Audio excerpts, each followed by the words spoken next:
You're listening to Community Forum on KCCC 930 AM, sponsored by Eddy County, honoring God, country, and family, thriving with industry since 1889. Also sponsored by CNB Bank. Go to carlsbadnational.com to learn more. Thank you for listening to Community Forum. My name's Johnny Chandler. I'm the owner of KCCC 930 AM and the host of Community Forum.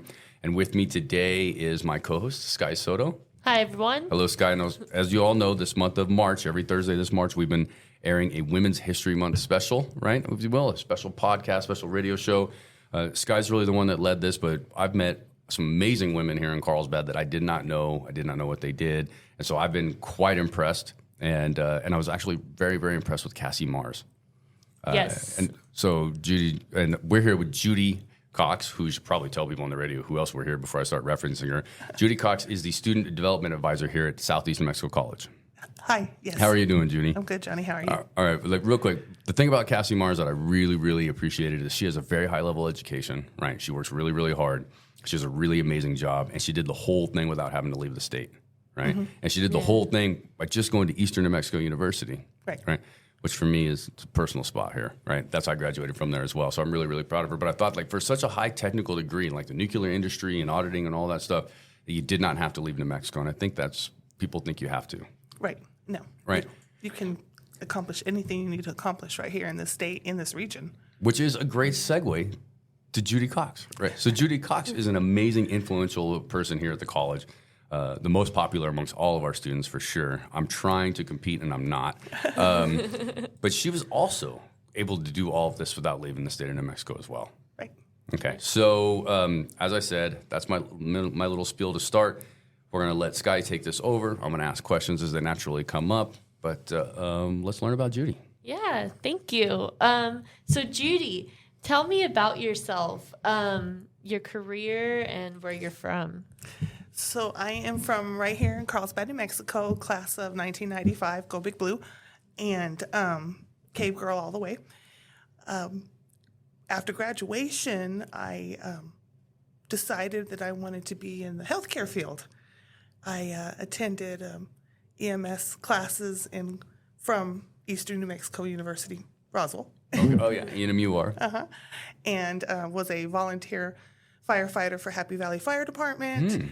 And worked as a CNA for Lakeview and Lansing at the time. All right, hold on. What's CNA? Certified Nursing Assistant. Okay.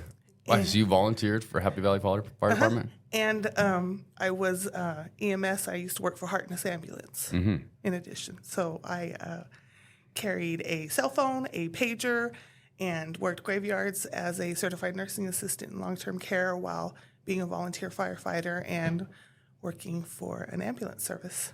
That's awesome.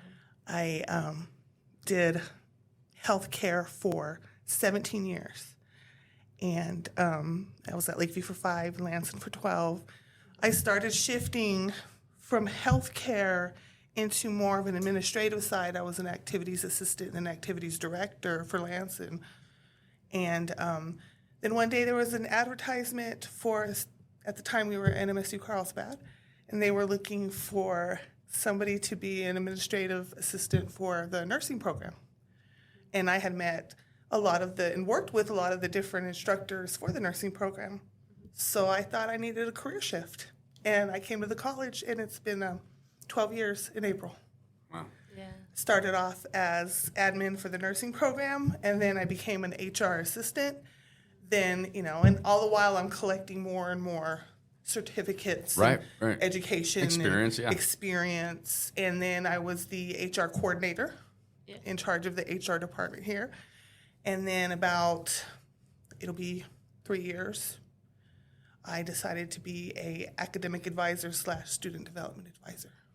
Let me ask you a question. And so far, amazing, Judy, and I've known you for about 6 months since I've been here, and I think you're a great person, and everybody loves you so much. I think it's wonderful. But I wanted to ask you, so you started a career as an EMT and a CNA. Mm-hmm. You're helping people. Yes. Right? You're helping people, right? Yes. And then you become HR coordinator, where you're kind of helping people, but you're also getting rid of people at the same time, right? So when you're an HR director, sometimes, unfortunately, part of your job is to let employees and people go, right? Yes. Was that challenging for you, going from like a strictly helping situation to then maybe having to give somebody some really, really bad news? Or is the idea that you gave people bad news when you were a nurse too, and so it kind of correlated. I don't know how that works. It exactly the way you said, because in the healthcare industry, you are taking care of a vulnerable population, and people pass, and people leave, and you have to give bad news. It's all in about, yes, I may have to say something that you don't want to hear, but how is the best way I can say it to support you and to make you feel like it's not the absolute worst? You know, what can we do to help soften this a little bit? So it was a skill that I picked up along the way. It's always going to be uncomfortable if you have to give bad news. It's never pleasant, but it's a lot easier in an academic setting than it is in a healthcare setting. You'd be like, well, I'm sorry, unfortunately, we're going to have to let you go, but, you know, in my other industry, at least you have your health. Yes, yes. The let go process is a little bit different in both areas. And, you know, I was talking to Sky earlier, in the healthcare field, if you make a mistake, there's lives at stake. Right. In academia, if you make a mistake, the worst that can happen is you have to fill out 3 forms. I'm sure you avoid filling out those 3 forms. Yeah, well, they're not fun. Triplicate. It's a state. Okay, right. Yeah. Probably not electronic yet. Working on it. Yeah, no doubt. Yeah, thanks for that. I think that's empathy. It's interesting, and it just shows that the idea that skills that you learn for one career or one skill set, they just transcend into almost anything that you can do. And there's a relatable position no matter what career you choose. Right. But the same theme through all of my careers has been helping people, being there, a servant's heart. Right. How can I help you?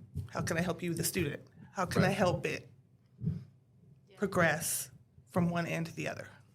Yeah, the full spectrum of emotions of being like an HR coordinator too, right? I understand what you're doing now with the young people and empowering them and making them feel good. This is such a big change going to college from high school, right? Right. But I also see that like such emotions, right? So you hire somebody as HR coordinator, and that is the best day of their life. Yes. Right? Like we're here, right? And then I made it. And then the next hour, you can kind of make it somebody's worst day of their life. Unfortunately, it's part of the job. I never liked HR. Sky, I couldn't do it. I was like, I just don't like firing people. No. And I was a manager at the TV stations in Albuquerque, and we had to let people go, and it was always hard. Yes. I never liked it, but I always had a good, solid reason. I think if you like it, then you're probably not, should not be in that field. Right. What am I talking about? Of course, if you like firing people, you're evil. This is not reality TV. You don't get bonus points for the most creative firing. Who is holding that up? Why do we not have the undercover firing reality show? I actually think it would probably do really well. Well, we should probably institute that or suggest that to the new HR department. Yeah, right. That's so mean. All right, I'm sorry. Sky, go ahead. I don't even know what I'm talking about right now. So what do you enjoy about your career? I have these students that are on the verge of their whole life. Even if it's a non-traditional student, they are taking the steps to start a new life, to accomplish a new goal. And it's that hopefulness, that anticipation, that excitement that I thrive off of as a student development advisor. And seeing a student's journey from the first classes, and I don't know how to log into Canvas, and I don't know where do I find this, and to see that confidence build and to see them excel. And then 2 years later, to watch them walk across that stage, I'm on the sidelines crying harder than their parents. Oh, yeah. Yeah, for sure. Yeah, and even as, the marketing director here at the college, it's always great to see the students that you met like maybe 2 years ago be walking across that stage and graduating and being able to take that special photo of them walking across that stage. Like, I totally relate to that feeling. It's like you realize how much impact you have on these students' lives while you're here. Who has more anxiety? As a community college, we obviously have a very large amount of non-traditional students, a large amount of not full-time students, right? Putting in a couple of classes after a long day work or something like that. And we also get the younger students who are just getting into college and going to school full-time as well. Which ones I'm not, harder's not the right word, right? But which one has more anxiety? Is it the non-traditional or is it the 18-year-old? Because it's the 18-year-old. Okay. Because you're non-traditional, you're adult students, you're already have been working in some sort of job or career, have family, already know what it's like to be independent, pay their own bills, have to juggle, have to struggle. Whereas the fresh out of high school 18-year-old is still a little unsure. You know, they're confident, yes, but they're kind of like, well, I've never been on my own before, and maybe even though I'm not all the way on my own, like there's a lot expected of me. And the change from high school to college is in high school they tell you got to do this, you got to be here on time, and you got to turn in. And in college, you're completely independent. It's up to you if you show up. It's up to you if you do your homework. Nobody's going to remind you. Nobody's going to tell you. So I think it's actually the traditional student that's a little bit more anxious because the non-traditional kind of been there, done that, seen it. Right. Now just have to capture that into a paper. Anybody that knew me when I was 18 years old would absolutely be like, this guy has a really false sense of confidence about him. Yeah. Right? At 18, I'm just walking around we all walk around like we know the world. You got to like, fake it till you make it. Yeah, right, exactly. Walking around like, oh, nothing's bothering me. When mostly you're just a huge ball of anxiety and you're masking it the whole time. Yes. Yeah, absolutely. Yeah. So what are some challenges you have faced as a woman in your career? Not so much this career. I have found higher education and academia to be a lot more balanced in views of men and women. But I'll tell you, when I was a volunteer firefighter and working in EMS, which was traditionally male-dominated in both areas, I really had to work extra hard to get half the level of respect that a male might got in my position. When I did my firefighting testing, I had to drag a full-grown 220-pound man out of a smoke-filled room wearing full bunker gear and SCBA equipment. And I had to do it within a 10-minute window.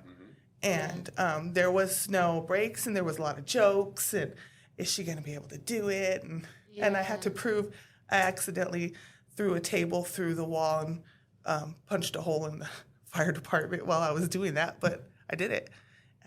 So there's been some careers where you feel like you have to prove yourself extra hard.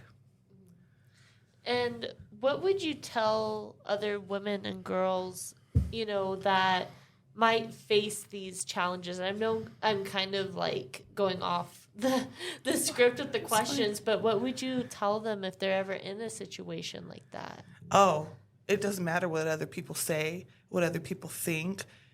You are your voice in your head, and you are your biggest cheerleader, and you are the controller of your own destiny. So if it's what you want, you put those other voices aside and go for it. If that's what you want to do and that's what you want to be, doesn't matter what they say. How many women? What you say. How many women were with you when you were going through that training? There was one other lady in the fire department. Okay. Did she make it? She did. Okay. See, look at that. I'm sorry. I literally just asked the question if she made it. And so my other question is, how many guys didn't make it? Okay. Because to be equal, I was like, wait a minute. Like, I'm not going to assume that's the case. I mean, Judy, you're a very strong person. You obviously can lift. You obviously did the job, right? You can tell that you're like, a real quick story, right? When I was younger, I was early 20s. I literally thought that there was no woman in the world that could beat me in basketball, right? Ever. Like, anywhere, right? And that's just this male mentality that you have in your early 20s, right? And so I used to work in Albuquerque, and I used to run cable behind the camera operators for the basketball games. It was the UNM Lady Lobos playing the University of Texas women's basketball team. Every woman on that basketball team for University of Texas was taller than me, bigger than me, faster than me, and it was at 24 years old I realized that no, men are not necessarily the best athletes. Every one of those women would have crossed me over and made me embarrassed, right? So but it takes a young man a while because, kind of physically stronger typically when they're younger. But the idea is it took me not very long to be like, holy cow, I'm absolutely, like, I watch basketball now and I can't beat a single female athlete now. Right. And that's okay. It's not a big deal. But I'm just saying that, like, the progression and, like, this mindset that women aren't as strong or that they can't necessarily do it is absolutely false. It's so wrong. It is. And I do feel, though, that it's getting better. over time. I feel like this next generation has really knocked down some barriers and kicked in some walls and punched a few holes in some walls their own selves, and I think that that's fantastic. So I didn't keep a running tally of all the men that did not pass that particular test, but I did look them straight in the eye and say, but I passed it, and I did it with time to spare. So, Yeah. Right. Well, and the physical conditions of being a firefighter or an EMT doesn't change because of what gender you are, right? Or what gender you are, or whatever you choose to be. It doesn't change, right? The 220-pound man is also a 220-pound woman you may be dragging out of there as well, right? It's not like the physicalness is the physicalness, right? So if you can do it physically, then who cares about anything else? And I'm 5'8" as a woman. I know Radio Land can't see me, and I'm built like an Amazon. I'm a pretty strong gal, like he was saying. But there's male firefighters that are 5'1", 5'2", $150. Yeah. They got to do it too. That's right. Yeah. Yeah. That's yeah, you're right. I mean, not everybody's a big person. Right. Right. And so it's about what you are able to do is what you tell yourself you can do. And just a little to throw that out there, we have a really great EMS program that has started here at Southeast New Mexico College by Robert Troutner. And the same rules, the same qualifications for that program. Doesn't matter if you're male or female. You have to lift a certain amount. You have to be able to pull a certain amount. You have to be able to do certain sets of fit for duty. Yeah, right. And then you got to put on all the gear in like 60 seconds or something like that. It's like crazy fast. Yes. Now, to be fair, when I did all that, I was in my 20s, and I'm in my 40s now, so I'm a little bit more suited for the office these days. I mean, all my bones pop every time I move around. Yeah, I mean, snap, crackle, pop. Yeah, for sure. That's absolutely right. So what would you tell other women and girls that are interested in your field?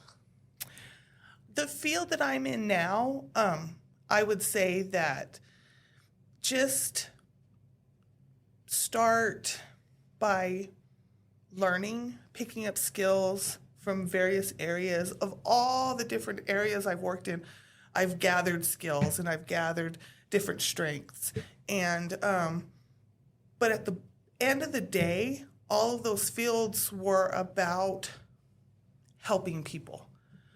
So if you want to be in the field of academic advising, you want to truly help people every day. That's what you're there for, is to help a student pick the most efficient, fastest path to their end goal and support them the whole way.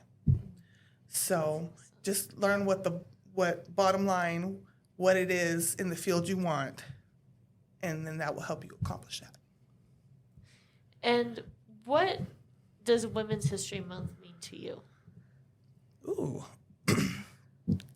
To me, Women's History Month is an opportunity for not just women, but for everybody to stop and think about the past, present, and the future.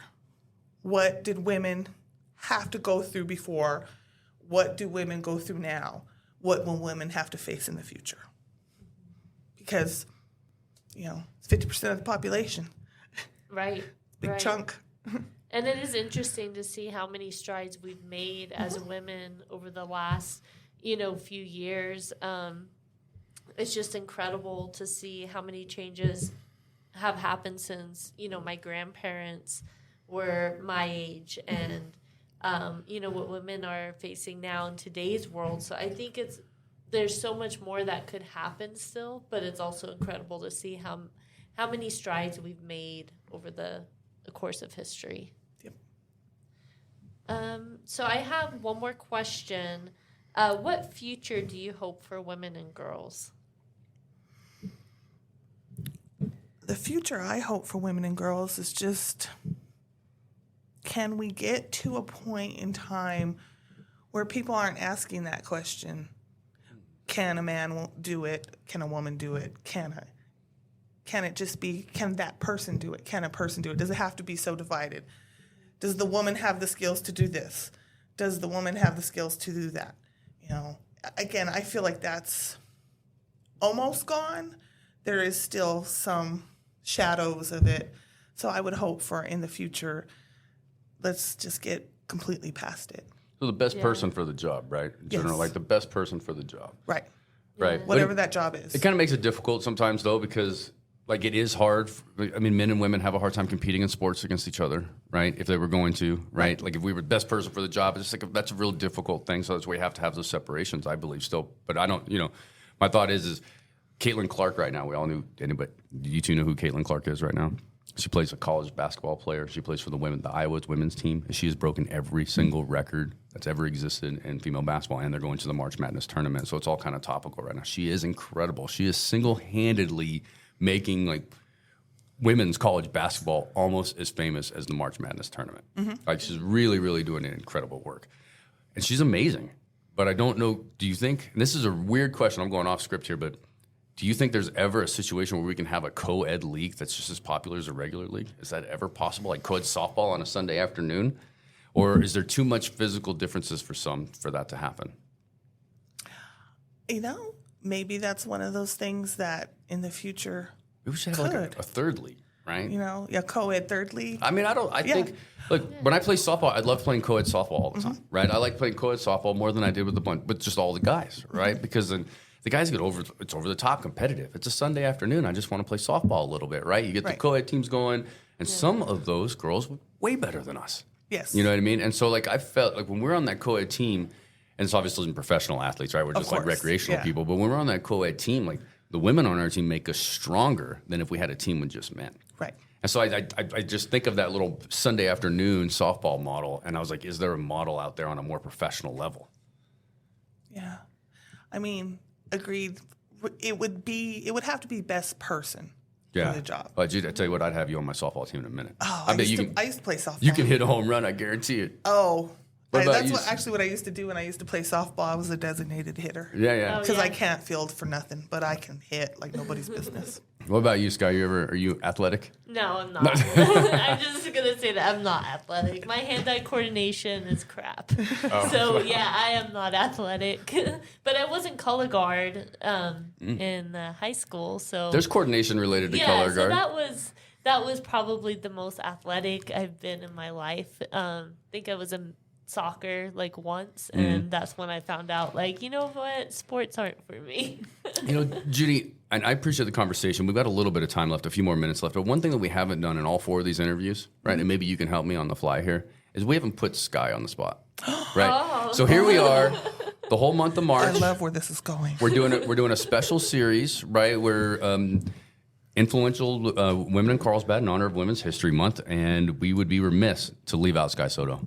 Oh, thank you. So we need to know a little bit about you, Sky. Okay. Okay, born and raised here? Yeah, so kind of a long story. I was born in Albuquerque, New Mexico. My dad's in the was in the military. My mom is from the Netherlands. So I grew up both kind of in New Mexico, but also in the Netherlands as a kid. I moved back to Carlsbad when I was 9 years old. And I've been in Carlsbad on and off since then. Went to Silver City for college. And I just came back because, I wanted to, kind of similar to Judy, I wanted to give back to my community. Like it was challenging coming to Carlsbad from a whole different culture, from a whole different country. Even though I knew the language, just that cultural aspect was really hard. And when I graduated college, that was something that I wanted to change to was, I wanted to go back to the challenges that I face and hope that I can help students kind of face those challenges. So You're a new mother? Yes, I have a son.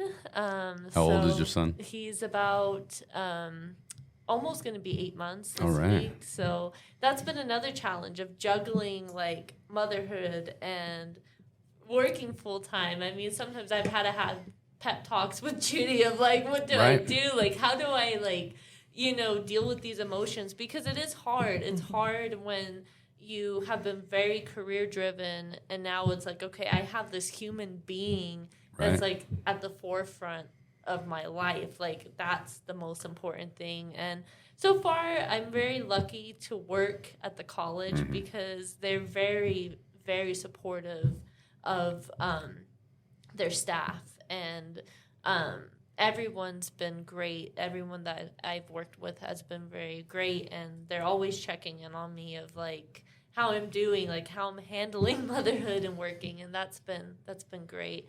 But yeah, it is a challenge, you know, and I think that's a challenge for any woman that you know, works full time and has a family. So I guess, you know, Women's History Month, this radio segment was your idea, and I really appreciate it because I've really gotten to know some amazing people in Carlsbad that I had no idea how great they are. The assistant library director, Juanita, has had such an interesting, incredible life. Go to the website, listen to hers. I mean, it is, wow. Right. She took all of those things head on her whole life, right? She chose careers where the girls were traditionally told no, women were told no, and then excelled and just bragged about how she's a better miner than anybody. And I believe it, and I know she was. I could tell. You know, you're right. Women have made a lot of strides in our country, right? We talk about it all the time. You know, like, well, you're like pay equality, all that stuff. That's all very legitimate. And the reason it's legitimate is to still talk about, even though people may be like, oh, why are we always talking about this, right? Why do you keep bringing it up? Well, because there was a time when that was still the case, right? Yeah. There was never a time in history where somebody like me ever had to worry about getting discriminated against, right? And even though our discrimination is way better now and we always focus on improving, there is that history that is always there. Right, and if that was, and that history, you look back on the history of white men, which is what I am, right? Not bad, right? It's like, where, you know, definitely favorable. Yeah, I was like, wow, where's the oppression, right? Where's my ancestral heritage being like, oh man, that really stunk. But you guys look back on that, and you know, and people of color, of course, and as well as women, you look back on that, and you can pinpoint actual dates when somebody had their thumb on you and said, no, you can't, right? And even though we've gotten a lot better, we're never done. Right, and when that history exists, that somebody had their thumb on you for so long, it's going to take a lot longer before it's instinctually being like, I don't feel that way.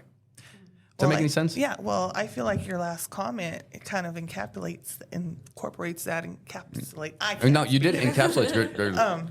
Good use of vocabulary. Right. Yeah. Trying to use my vocabulary calendar. The word for today is anyways, you don't ever hear a man having to say, I'm trying to balance my career and fatherhood. That's true. I would say that no, not as often, but I think that's a reality. I actually know quite a few men, especially in my generation, that are stay-at-home dads, right? Where the wife's the breadwinner. Matter of fact, she's a morning anchor in Boston. They met each other in Albuquerque when she was a TV reporter in Albuquerque. He was a photographer in Albuquerque. They got married, went to Boston. She's the main anchor. That man's at home raising the boys, you know? That's good. And so progress. I do think that there is some changes, right? And then I think my wife's, I'm pretty sure she's still the breadwinner in our family too. But I would say that the balancing of the fatherhood. So, and it's hard for me to talk about these things because I'm just coming from a perspective where I don't have that experience, right? Right. But the idea is that like you're managing your son and 8 months old and everything that comes with that. Let's not pretend. There's more demand on you than there is your husband when it comes to feeding this baby, when it comes to the bond that needs to come with it. The man can obviously play a really good role. The father can. But it's not the same no matter what. Right. Yeah, I think like with women, there's a physical demand too. Yeah. Like there's, you know, if you're breastfeeding, that is something, it takes physical energy away from you, and then you have like this conflicted feeling of, you know, I had this too, is just like, is this like how I'm trying to talk about this a little bit in a sense. Well, we're all adults, and I assure you that on AM radio nobody too young is listening. No, so like what it's like a lot of women face that when they're going back to work is like, should I breastfeed, should I not breastfeed? You know, sometimes women have challenges of, you know, I can't get my baby to breastfeed, and you get this pressure of, you know, don't use formula, like keep trying, but sometimes it's not possible. So I think also ending the stigma of that, you know, a happy baby is a fed baby. Yeah. Whether they're breastfed, whether they're formula fed, whether they're, whatever works for that baby. And I think, as a new mom and as a woman, that's something that, I think should be really important and should be educated more of, a happy baby is a fed baby. And again, going back to it, it does take a lot of physical demand, but I think it also takes a lot of mental demand as well. Well, I'm gonna sum it up. I'm gonna let both of you conclude this radio segment. But I wanted to thank Judy, of course, for coming on today. Thank you very much, and all our other guests that we've had this month. And Sky, I really want to thank you for setting this up. This is not something that I'd have thought to do, and I'm so glad that we did. I've learned so much about some amazing people in Carlsbad I probably never would have learned about. But I want to kind of, and Judy, you can close with whatever you want to say. But specifically for Sky, I mean, you two are the future of women in Carlsbad. You blazed that trail, right? You're continuing to do that. So tell me what's the future in Carlsbad for women and girls look like? So what's your son's wife look like? What's her future look like? So I hope, for the future in Carlsbad that women will be able to have more opportunities, that just like Judy said, like, it shouldn't be about whether you're a man or a woman. It should be, are you the right person for the job? And that's what I'm hoping for them. And I hope that, they are able to be treated more equally and also have, access to more things than what we have now. And that's what I hope for the future. Right. Judy, you got any closing statements? I don't really have a specific question for you, but you've got so much knowledge and you're so influential here on the campus and the community that I want to know what do you think? I think that the future is so bright, I got to wear shades. I think that it's just going to keep getting better, more positive. I'm so impressed by today's generation and everything that they're accomplishing. Listening to these students, and both male and female, and the way they talk, the equality is there. It's there with this generation. And so, for Carlsbad overall, I'm thinking, hey, I'd like to see a lady mayor. I think so one day. I mean, yeah, nice. I don't see why not. I mean, there's been so many. That's like the idea that it's not is ridiculous, but there hasn't been already. But we did just get our first Hispanic mayor ever. Yes. Right. Yes. So our community. So you think barriers are getting broken. Right. But so let's just digress for a second. You think about like, oh, there's none of that left. We're doing good. Everything's great. No, I mean, but yeah. We just barely had one Hispanic mayor. We've yet to have a female mayor, but we do have women city councilors and very, very influential women in the community. But yeah, there's still these glass ceilings that have not been broken. I mean, obviously, President of the United States would be one. True. Maybe one day we'll join England in the 1600s. All right, there could be queens. Why can't there be a lady president? Right. Yeah. You're absolutely right. Well, I digress from that. I mean, this was such a quick conversation, Judy. You're so wonderful to talk to. It just zoomed by. Thank you very much for coming on. We're going to have you on to talk about student development advisor and what that entails and how students one day will, how they do. What's the process when they join the college? We're going to get into that because that's going to be your expertise. That'll be 30 minutes of me listening to her talk. Yeah. Right.